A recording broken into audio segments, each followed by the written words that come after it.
Om Shanti. Good morning. 7 फरवरी 2023 आज मंगलवार है। आज की मुरली में प्यारे बाबा ने हम बच्चों से कहा है कि जो गुह्य बात है वो बड़ी युक्ति से जो फर्स्ट क्लास बच्चे हैं वो समझा सकते हैं। और वो गुह्य बात यह है कि ब्रह्मा बाबा ही श्री कृष्ण बनते हैं और ब्रह्मा बाबा को ही प्रजापिता कहेंगे, श्री कृष्ण को नहीं।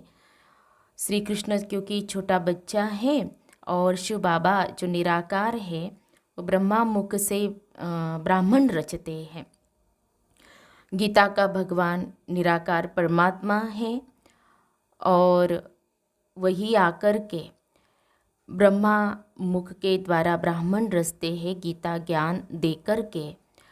और ब्रह्मा बाबा ने अपने इस अंतिम जन्म में ऐसा पुरुषार्थ किया जिससे श्री कृष्ण बने। ऐसा पुरुषार्थ करके प्रारब्ध पाई।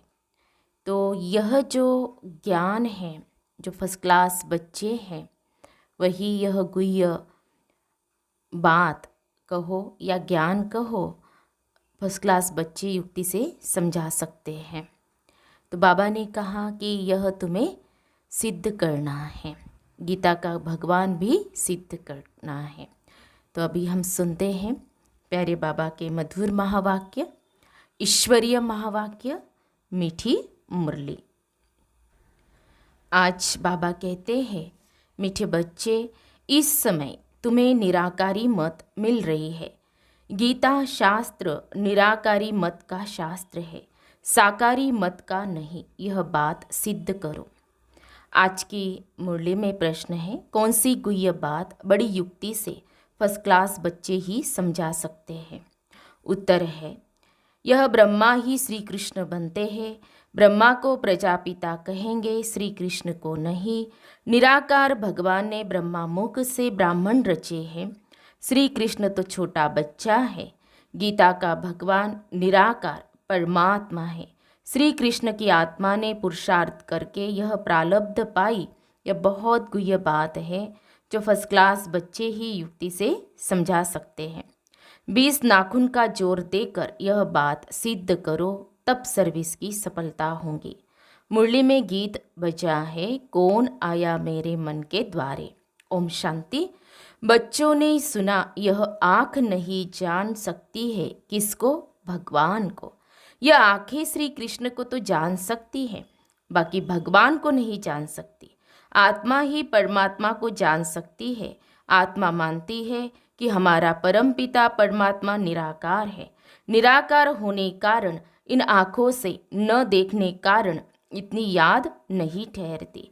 यह निराकार बाप निराकारी बच्चों अर्थात आत्माओं को कहते हैं, तुमको निराकारी मत मिलती है। गीता शास्त्र है ही निराकारी मत का, साकारी मत का नहीं है। गीता धर्म शास्त्र है ना, इस्लामियों आदि का भी धर्म शास्त्र है। इब्राहिम ने उच्चारा, बुद्ध ने, क्राइस्ट ने उच्चारा, उनों के तो चित्र है। गीता जो सर्वशास्त्रमयी शिरोमणि है, उसके लिए मनुष्य ने श्री कृष्ण का चित्र दिखा दिया है। परंतु बाप समझाते हैं यह रॉन्ग है। गीता मैंने उच्चारी, मैंने राजयोग सिखलाया और स्वर्ग की स्थापना की है। मैं हूँ निराकार परम पिता परमात्मा। मैं तुम सर्व आत्माओं का बाप, मनुष्य सृष्टि का बीज रूप हूँ। मुझे ही वृक्षपति कहा जाता है। श्री कृष्ण को वृक्षपति नहीं कहेंगे। परम पिता परमात्मा ही मनुष्य सृष्टि का बीज रूप क्रिएटर है। श्री कृष्ण को क्रिएटर नहीं कहेंगे। वह तो सिर्फ दैवी गुण वाला मनुष्य है। भगवान है एक। श्री कृष्ण को कोई सभी का परमात्मा नहीं कह सकते। बाप कहते हैं, मैं 5000 वर्ष के बाद कल्प के संगम पर आता हूँ। मैं सारे सृष्टि का बाप हूँ। मुझे ही गॉड फादर कहते हैं। श्री कृष्ण का नाम देने से परम पिता परमात्मा को जान नहीं सकते। यह बड़ी भारी भूल कर दी है। गीता द्वारा आदि सनातन देवी देवता धर्म मैंने ही स्थापन किया है। मुझे शिव व रुद्र भगवान कहा जाता है और कोई भी सूक्ष्म देवता को व मनुष्य को भगवान नहीं कहा जाता। लक्ष्मी नारायण आदि कोई को भी परमात्मा नहीं कहा जाता है।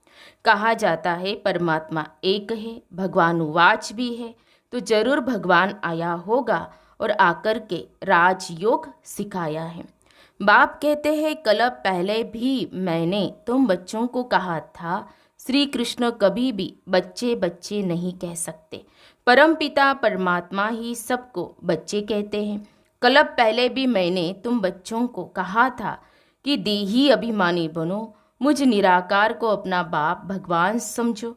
साकारी बाप प्रजापिता ब्रह्मा ठहरा, क्योंकि ब्रह्मा द्वारा ही भगवान ने ब्राह्मण ब्राह्मणियाँ रचे हैं। श्री कृष्ण प्रजापिता नहीं है। भगवान कहते हैं मैं ब्रह्मा मुख द्वारा ब्राह्मण ब्राह्मणियाँ रचता हूँ। यह ब्रह्मा ही श्री कृष्ण बनता है। यह कितनी गुह्य बात है, यह समझाने में बड़ी युक्ति चाहिए। फर्स्ट क्लास बच्चियाँ ही समझा सकेंगी। बाप कहते हैं बहुत अच्छा बच्चा व बच्ची हो जो सिद्ध करे कि गीता का भगवान निराकार परमात्मा है। जिसने गीता रची उसने ही बच्चों को राजयोग सिखाया और स्वर्ग रचा। जरूर ऊंचे ते ऊंचा बाप ही राजयोग सिखाएगा। श्री कृष्ण ने तो प्रालब्ध पाई है, प्रालब्ध देने वाला है परमपिता परमात्मा। श्री कृष्ण है उनका बच्चा। श्री कृष्ण की आत्मा ने पुरुषार्थ किया और प्रालब्ध पाई।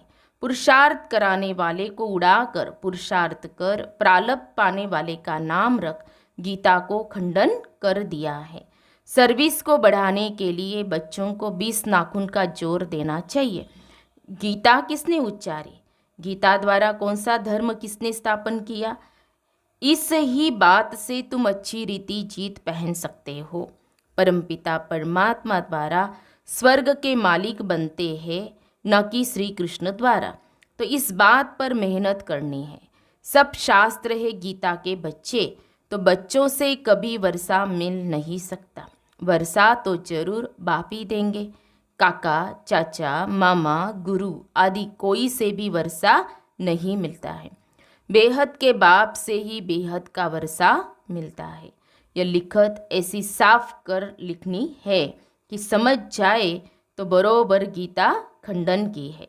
गीता को डिफेम किया है, इसलिए भारत कंगाल बन गया है, कौड़ी तुल्य बन गया है। ऐसी लिखत लिखो। भारत को स्वर्ग बनाने वाला कौन है? स्वर्ग कहाँ है? कलयुग के बाद सतयुग होगा तो उनकी स्थापना जरूर संगम पर होनी चाहिए। शिव भगवान उवाच मैं कल्प कल्प संगम पर पावन दुनिया बनाने आता हूँ। ऐसे सिद्ध करो जो समझे कि शिव परमात्मा ही सबको दुखों से लिबरेट करते हैं, न कि श्री कृष्ण। गीता के भगवान को जो समझ जाएंगे वही आकर फूल चढ़ाएंगे। सभी नहीं चढ़ाएंगे, जो समझ गए वह फूल बलि चढ़ जाएंगे। बाबा को कोई फूल देते हैं तो बाबा कहते हैं मुझे ऐसे फूल अर्थात बच्चे चाहिए, कांटे मेरे पर बलि चढ़े तो मैं उनको फूल बनाऊं। बबुल नाथ भी मेरा नाम है। बबुल के कांटों को फूल बनाने वाला मुझे ही कहते हैं। श्री कृष्ण तो स्वयं फूल है, वह है गार्डन ऑफ अल्लाह, यह है डेविल फॉरेस्ट। इनको फिर डीटी गार्डन बाप बनाता है। तुम ही नई दुनिया के मालिक बनते हो। लक्ष्मी नारायण की डीटी डिनाइस्टी कही गई है, ब्राह्मण कुल की डिनाइस्टी नहीं कहेंगे। यह ब्राह्मण कुल है। परमपिता परमात्मा ने ब्रह्मा द्वारा प्रजा रची है, इसलिए इनको प्रजापिता कहा जाता है। शिव बाबा को व श्री कृष्ण को प्रजापिता नहीं कहेंगे। यह तो कृष्ण पर कलंक लगाए हैं कि 16,108 रानियाँ थी। यह तो प्रजापिता ब्रह्मा ने इतने बच्चे और बच्चियाँ पैदा की हैं। ज्ञान का सागर है ही एक परमपिता परमात्मा। पाप का दंड धर्मराज देते हैं। प्रेसिडेंट को भी बड़े से बड़ा जज कसम देंगे। राजा से कभी कसम नहीं उठवाया जाता है, क्योंकि उन्हें राजा बनाता है भगवान। वह है अल्पकाल के लिए। यहाँ तो बाप 21 जन्मों के लिए राज्य भाग्य देते हैं। वहाँ कसम उठाने की बात नहीं है। यह मनुष्य सृष्टि रूपी वृक्ष है, कोई जंगली वृक्ष नहीं है। परमपिता परमात्मा को वृक्षपति कहा जाता है। श्री कृष्ण इस वृक्ष का राज नहीं बता सकते। वृक्षपति ही समझा सकते हैं। नर से नारायण तो बाप ही बनाएगा, न कि श्री कृष्ण। मुख्य धर्मशास्त्र है 4, बाकी सब है दंत कथाएं। पहला पहला धर्म कौन सा स्थापन हुआ और किसके द्वारा? स्वर्ग में था देवी देवता धर्म, तो जरूर वह बाप ही रचेगा। तो बाप पुरानी दुनिया से लिबरेट करते हैं, क्योंकि दुख बहुत है, त्राही त्राही करते हैं। बाप से स्वर्ग का वर्षा लेना है तो अभी लो। साधारण आदमी कोई वर्षा दे नहीं सकता। बच्चों को सर्व प्राप्ति कराने वाला है ये बाप। बेहद का बाप ही स्वर्ग का मालिक बनाते हैं। ऐसी ऐसी टेम्पटेशन देनी है। जैसे शिकारी लोग कोई से शिकार कराते हैं तो सारी तैयारी कर शिकार सामने लाकर सिर्फ उनसे शिकार कराते हैं। तो यहाँ शिकार कराना है माताओं से। बाप कहते हैं शिकार माताओं के आगे ले आना है। माताएं बहुत है, नाम एक का बाला हो जाता है। तुम शक्ति सेना हो। शक्ति डिनाइस्टी नहीं कहेंगे, शक्ति सेना की मुख्य है जगदम्बा, काली, सरस्वती, बाकी चंडिका आदि उल्टे नाम भी बहुत रख दिए हैं। तो तुम बच्चों को ऐसी बातों पर क्लियर करना है कि ऊंचे ते ऊंचा भगवान, फिर ब्रह्मा विष्णु शंकर, प्रजापिता ब्रह्मा की बेटी है सरस्वती। उनको गॉडेज ऑफ नॉलेज कहते हैं। तो जरूर उनके बच्चों को भी गॉडेज ऑफ नॉलेज कहेंगे। अंत में विजय तो तुम्हारी होने वाली है।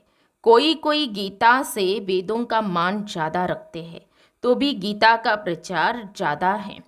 बाप कहते हैं मैं आता हूँ संगम युग पर। श्री कृष्ण का चित्र है ये सतयुग का। फिर 84 जन्मों में रूप बदलता जाता है। ज्ञानी तो आत्मा तब बन सकते हैं जब परम पिता परमात्मा आकर आत्मा का ज्ञान देवे। परम पिता परमात्मा है ज्ञान का सागर, उन द्वारा तुम ज्ञानी तू आत्मा बनते हो। बाकी सब है भक्त तू आत्मा। बाप कहते हैं मुझे ज्ञानी तू आत्मा प्रिय लगते हैं। महिमा सारी गीता की है। ध्यानी से ज्ञानी श्रेष्ठ है। ध्यान ट्रांस को कहा जाता है। यह तो बाप से योग लगाना है। ध्यान में जाने से कोई भी फायदा नहीं है। बाप कहते हैं मैंने राजयोग सिखाया था।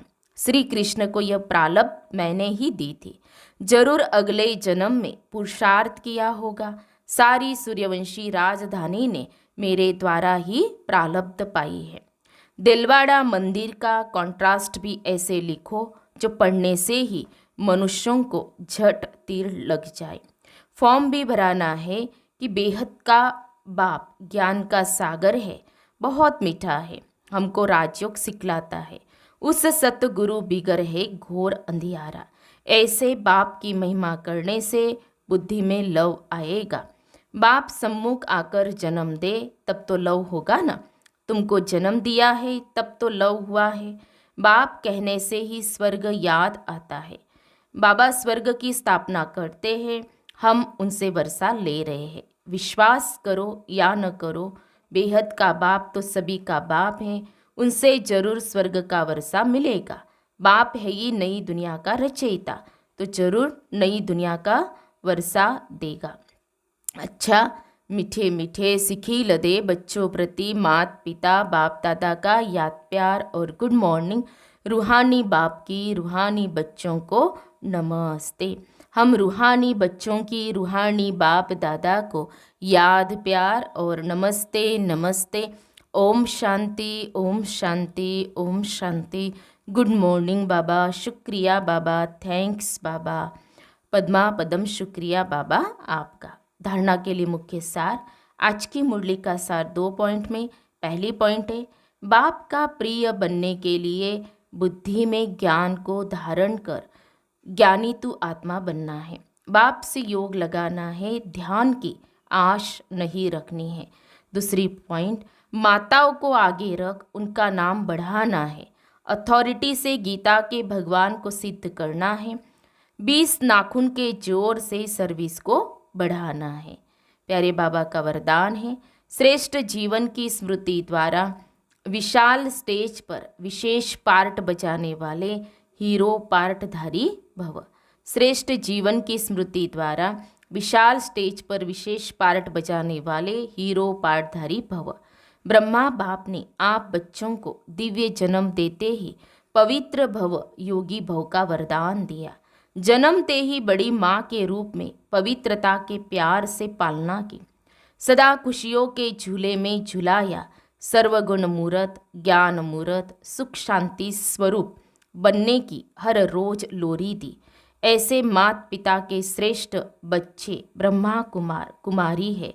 इस जीवन के महत्व को स्मृति में रख विश्व की विशाल स्टेज पर विशेष पार्ट हीरो पार्ट बचाओ।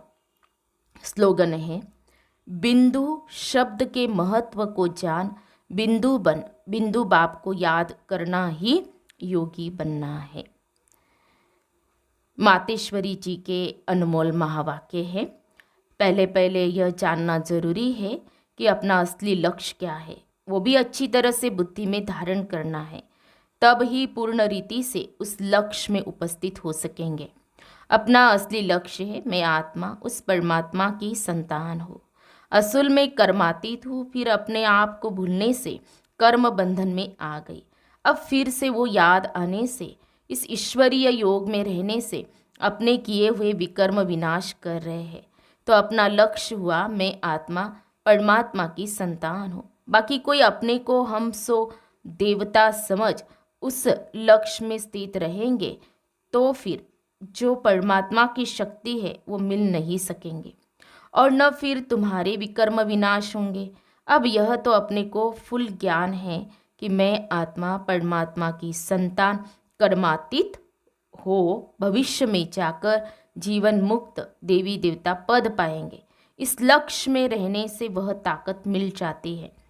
अब यह जो मनुष्य चाहते हैं, हमको सुख शांति पवित्रता चाहिए, वो भी जब पूर्ण योग होगा तब ही प्राप्ति होगी। बाकी देवता पद तो अपनी भविष्य प्रारब्ध है, अपना पुरुषार्थ अलग है और अपनी प्रारब्ध भी अलग है। तो यह लक्ष्य भी अलग है। अपने को इस लक्ष्य में नहीं रहना है कि मैं पवित्र आत्मा आखिर परमात्मा बन जाऊंगी, नहीं, परंतु हमको परमात्मा के साथ योग लगाए पवित्र आत्मा बनना है। बाकी आत्मा को कोई परमात्मा नहीं बनना है। इस अविनाशी ईश्वरीय ज्ञान पर अनेक नाम रखे गए हैं। कोई इस ज्ञान को अमृत भी कहते, कोई ज्ञान को अंजन भी कहते। गुरु नानक ने कहा ज्ञान अंजन गुरु दिया, कोई ने फिर ज्ञान वर्षा भी कहा है, क्योंकि इस ज्ञान से ही सारी सृष्टि सब्ज अर्थात हरी भरी बन जाती है। तो जो भी तमो प्रधान मनुष्य है वो सतोगुणी मनुष्य बन जाते हैं और ज्ञान अंजन से अंधियारा मिट जाता है। इस ही ज्ञान को फिर अमृत भी कहते हैं, जिससे जो मनुष्य 5 विकारों की अग्नि में जल रहे हैं उससे ठंडे हो जाते हैं। देखो गीता में परमात्मा साफ कहता है, कामेशु क्रोधेशु, उसमें भी पहला मुख्य है काम, जो ही 5 विकारों में मुख्य बीज है। बीज होने से फिर क्रोध लोभ मोह अहंकार आदि झाड़ पैदा होता है, उससे मनुष्यों की बुद्धि भ्रष्ट हो जाती है। अब उस ही बुद्धि में ज्ञान की धारणा होती है। जब ज्ञान की धारणा पूर्ण बुद्धि में हो जाती है तब ही विकारों का बीज खत्म हो जाता है। बाकी सन्यासी तो समझते हैं विकारों को वश करना बड़ी कठिन बात है। अब यह ज्ञान तो सन्यासियों में है ही नहीं, तो ऐसी शिक्षा देवे कैसे? सिर्फ ऐसे ही कहते हैं कि मर्यादा में रहो, परंतु असूल मर्यादा कौन सी थी? वो मर्यादा तो आजकल टूट गई है। कहा वो सतयुगी त्रेतायुगी देवी देवताओं की मर्यादा, जो गृहस्थ में रहकर कैसे निर्विकारी प्रवृत्ति में रहते थे, अब वो सच्ची मर्यादा कहाँ है? आजकल तो उल्टी विकारी मर्यादा पालन कर रहे हैं। एक दो को ऐसे ही सिखलाते हैं कि मर्यादा में चलो। मनुष्य का पहला क्या फर्ज है वो तो कोई नहीं जानता, बस इतना ही प्रचार करते हैं कि मर्यादा में रहो, मगर इतना भी नहीं जानते कि मनुष्य की पहली मर्यादा कौन सी है। मनुष्य की पहली मर्यादा है निर्विकारी बनना। अगर कोई से ऐसा पूछा जाए तुम इस मर्यादा में रहते हो, तो कह देते हैं आजकल इस कलयुगी सृष्टि में निर्विकारी होने की हिम्मत नहीं है। अब मुख से कहना कि मर्यादा में रहो, निर्विकारी बनो, इससे तो कोई निर्विकारी बन नहीं सकता।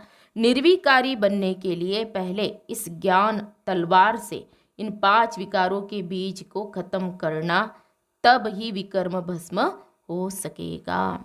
अच्छा, ओम शांति। तो हम सब ने सुने प्यारे बाबा के मधुर महावाक्य और मातेश्वरी जगदम्बा माँ के भी महावाक्य हमने सुने। अच्छा, ओम शांति।